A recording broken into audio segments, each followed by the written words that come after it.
এজন্যই বাংলাদেশ জামাত ইসলামের প্রতিষ্ঠাকালীন সময় থেকে আজকের দিন পর্যন্ত শক্তিতে কখনো কোনো জায়গায় কাজ করতে পারেনি।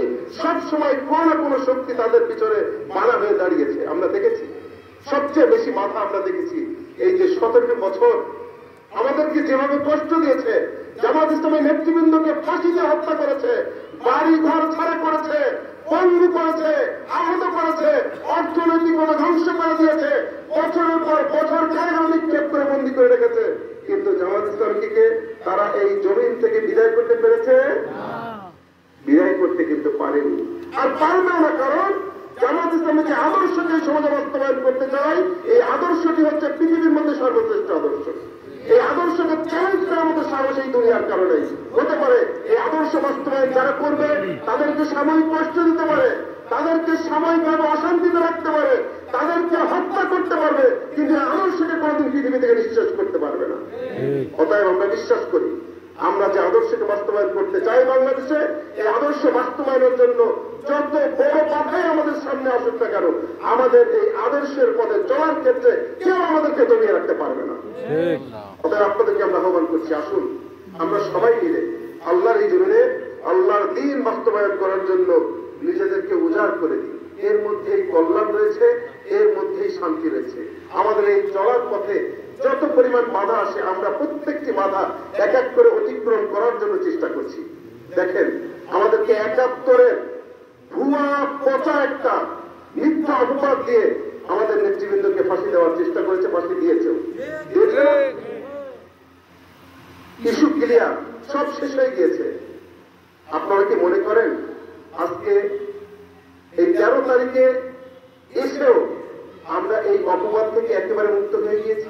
বাংলাদেশটা পৃথিবীর সবাই জানে এটা চরম একটা মিথ্যা কথা। কিন্তু আমরা যেহেতু একটি সত্য আদর্শকে বাস্তবায়ন করতে চাই, এই আদর্শ বাস্তবায়ন করার জন্য বাধা হিসেবে ওই মিথ্যা পচা ইস্যু আবারও কিন্তু বাংলাদেশে দেওয়ার চেষ্টা করা হয়, বিতর্কিত করার চেষ্টা করা হয়।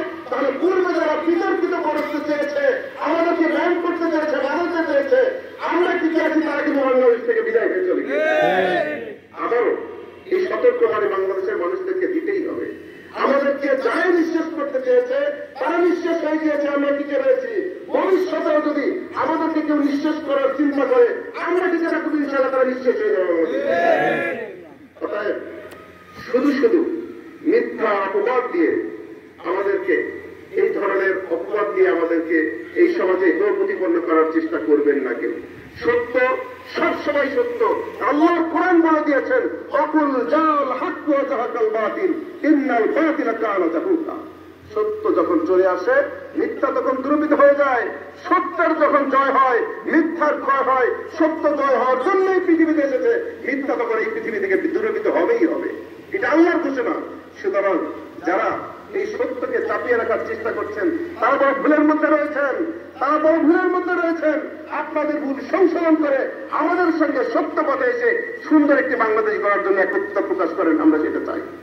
সমাজের সামনে বড় একটি চ্যালেঞ্জ মোকাবেলা আমাদেরকে করতে হবে।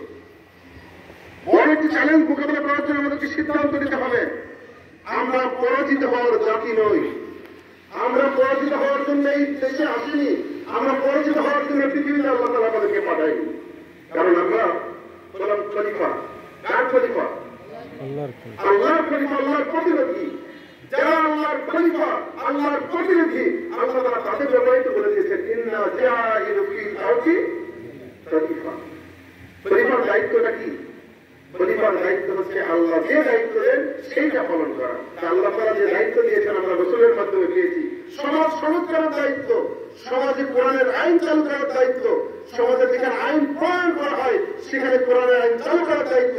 এই দায়িত্ব পাওয়ার পরে আমরা নিজেদেরকে একটু দুর্বল মনে করি না, আমরা নিজেদেরকে একটু পিছিয়ে রাখতে পারি না। আমার সোনার বাংলা কোরআন দিয়ে চালাবো, আমার সোনার বাংলা আদর্শ দিয়ে চালাবো, এজন্যই আমরা কোরআনের আন্দোলনে শরীক হয়েছি। বাংলাদেশ জামাত ইসলামের নেতাকর্মী সহ এই সমাজের সকলকে বলতে চাই, বাংলাদেশ জামাত ইসলাম একটি সামনের সমাজ উপহার দিতে চাই।